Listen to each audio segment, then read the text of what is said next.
বিমান বাহিনীর আধুনিকায়ন এবং প্রযুক্তিগত উন্নয়নে সব ধরনের পদক্ষেপ নেওয়া হচ্ছে বলে জানিয়েছেন বিমান বাহিনী প্রধান air chief marshal Hasan Mahmud খান।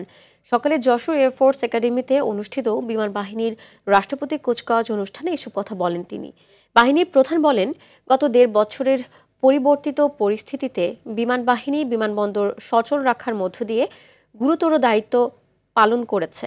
আসন্ন জাতীয় সংসদ নির্বাচনে দায়িত্ব পালনীয় প্রস্তুত বিমান বাহিনী। তার আগে ৮ জন মহিলা অফিসার ক্যাডেট সহ মোট ৪০ জন অফিসারকে ক্যাডেট কমিশন করা হয়।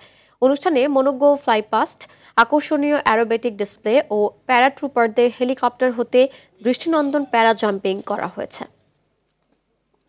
১.৫ বছর ধরে দেশের পরিবর্তিত পরিস্থিতিতে আন্তর্জাতিক বিমানবন্দর সমূহ সচল রাখতে এই বাহিনীর সদস্যরা যে পেশাদারিত্ব ও নিষ্ঠা দেখিয়েছে তা সত্যি প্রশংসনীয়।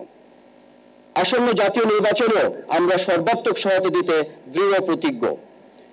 আমরা আপনাদের আশ্বস্ত করছি, জাতীয় বা বৈশ্বিক যে কোনো প্রয়োজনে বাংলাদেশ বিমান বাহিনী সর্বদা প্রস্তুত রয়েছে।